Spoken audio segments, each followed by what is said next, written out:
Magandang araw po sa ating lahat and welcome sa ating kusina. At dahil may nag-request na mag-share naman tayo ng ating tusino, shoutout kay Des Montanes. Ayan. So ngayong araw abangan mo to at pwedeng-pwede mo tong pagkakitaan at lalo na kung mahilig ka dito, pwedeng-pwede mo tong pang-stock para sa pang-araw-araw na ating pang-ulam. Kaya naman tara at atin ang umpisahan. Okay, so pwede na tayong mag-start. So una, meron tayo ditong 2 kilo ng pork kasim. So maganda yun yung parte na yun na pork kasim ang inyong gagamitin sa paggawa ng tusino kasi yun po yung parteng malambot kasi may layer siya ng taba. Then kailangan i-slice nyo po ng maninipis gaya nito. So kung hindi nyo kaya mag-slice ng ganito kaninipis, pwede nyo naman yan iutos dun sa pagbibilhan po ninyo ng karne.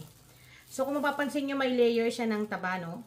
So malambot na parte yung ganito at ito yung ginagamit na pang tusino. Ang ginawa ko dito, hinugasan ko muna po ng maigi. Pagkatapos hugasan, ilalagay nyo po sa isang salaan. Hayaan nyo po ng kalahating oras para po talaga mataktak yung yung nasipsip na tubig. Kasi kapag hinugasan natin yan, sisipsip yan ng tubig eh.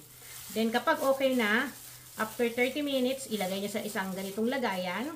Napakadali lang ng paggawa ng tusino. So, eto pa lang sa nag-request, pwedeng-pwede nyo na itong pang-stock. At pwede nyo po kagad gawing pang negosyo. So, i-double nyo lang yung recipe kung gusto nyo na mas marami kayong magawa. Kasi may mga nagko-comment dyan na gusto nila konti lang. So, eto 2 kilos muna tayo ha. So, sa 2 kilos, ang gagawin natin, set aside muna natin to. Dito muna tayo sa ating sugar. Titimplahan natin, meron ako ritong 1 3/4 cup ng white sugar. Pwede kayo magbawas. Pwedeng gawin niyo na 1 1/2 or kung gusto niyo na matamis, pwede ang 2 cups. Pero ito is 1 3/4 cup. Then meron ako ritong 2 teaspoon ng pamintang pino. Ito yung white pepper. Para hindi naman siya pangit tignan, walang itim-itim. Pero pwede rin naman ang itim na yung black pepper. So pag merong white, i-try niyo. So 2 teaspoon yan. Listay nyo na dyan habang nanonood tayo. Then, meron tayo dito 1 teaspoon ng, ito ay curing salt. So, bakit tayo naglalagay ng curing salt? Ito po ay nakakatulong, lalo na kung pang negosyo, at kung gusto nyo mapatagal yung inyong mga binibentang frozen food. Kasi, ito ay nakakatulong para maiwasan na amagin, mag-amoy yung ating karne, mangitim. So, nagiging sariwa yung ating karne. Nakaka-maintain siya para mas tumagal yung buhay ng ating pagkain. So, meron tayong 1 teaspoon. Ngayon, kung wala kayo nito, may magtatanong, Manay, paano kung wala yan? Optional lang po ito. Pwede yung tanggalin, lalo na kung pambahay lang. Kung para sa inyo lang na pang araw-araw na pagkain, pwede huwag nyo nang lagyan ito. So, kaya lang ako naglalagay para dun sa mga viewers natin na gusto ay pang negosyo ang timpla. Mura lang naman po yung curing salt. Nabibili lang yan sa mga online, mga Manay. So, meron din tayong 2 tablespoons ng pinong asin. So, 2 kutsara. Pwede rin po ang rock salt. So, mas mainam din yung pino para mabilis pong ma-absorb ng ating karne. Then, mix lang natin. So, ganyan lang. Mix lang natin. Simple lang to mga Manay. Kaya, I'm sure ko na hindi kayo mahirapan sundan. Ayan.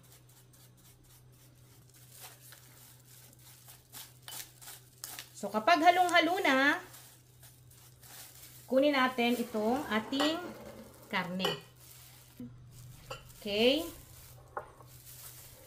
So, kita ba? Yan natin, yung ating camera. Then, ilalagay na natin dito yung ating dry ingredients. Asin, sugar, curing salt, ground pepper, pwede ang black pepper, ha. Then, meron tayo rito 1 cup ng pineapple juice. Ito po ay optional din. Kung gusto nyong lumit yung costing kung pambenta, huwag nyo nang lagyan. Kahit yung ano na lang po ang ilagay niyo yung tawag dito yung soda, soft drinks. Yan. Pwede na yun para tipid tayo. Tapos, mix lang natin.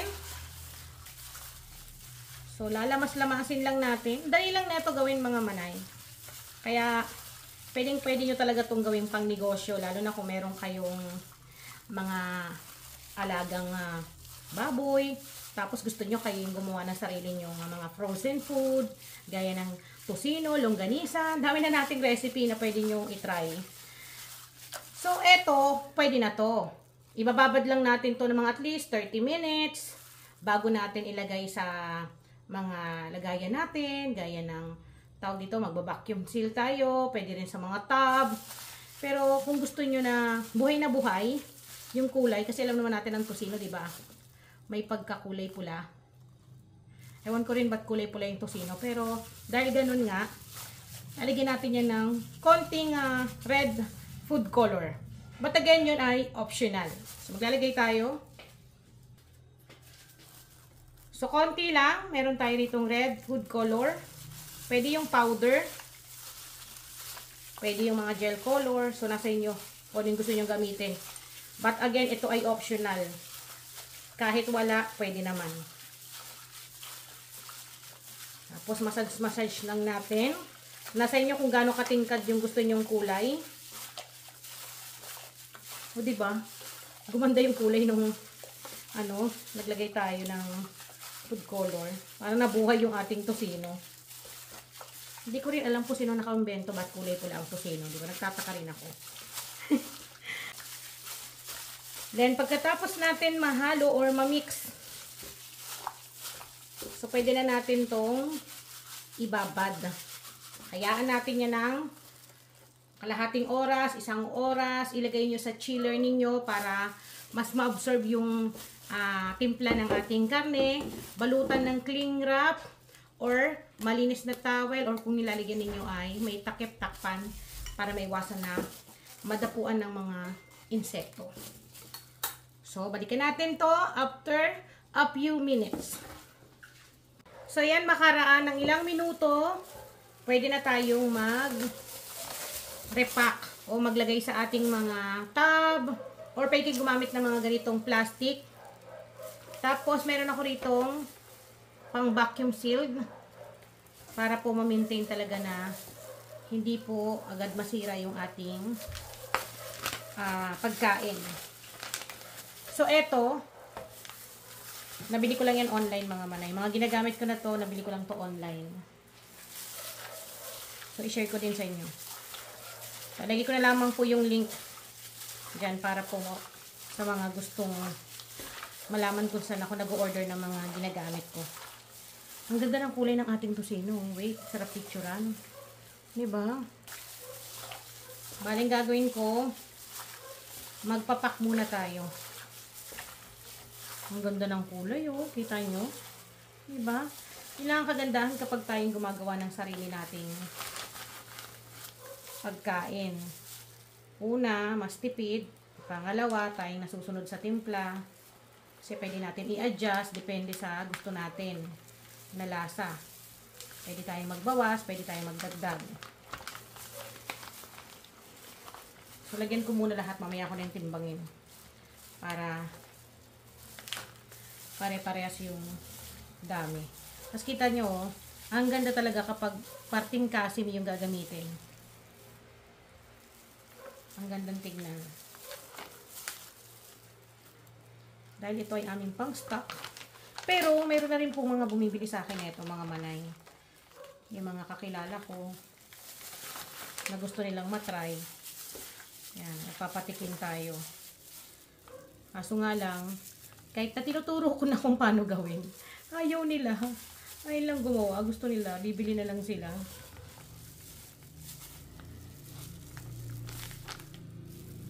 Yan. Diba, ilan na magagawa natin sa 1 kilo? Tignan natin niya. Sa 1 kilo. 2 kilo pala to. Tignan natin kung ilang pack magagawa natin sa 2 kilo na pork kasim. Ayan, tapos na po akong maglagay.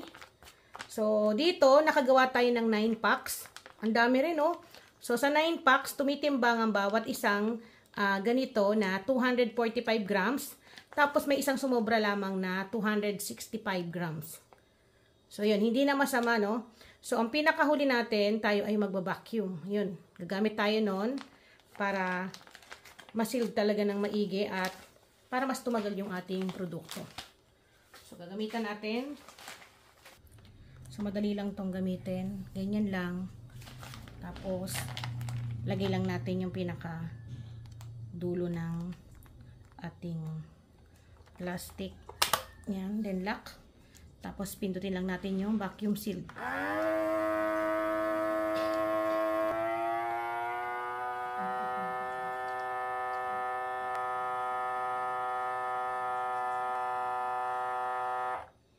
Ganun lang. Then, open. Tapos, buksan natin. Ayan. Sealed na siya. So, kuha pa tayo ng isa pa. So, may lumalabas lang talaga na ganyan. Punasan nyo lang pagkatapos nyong gamitin.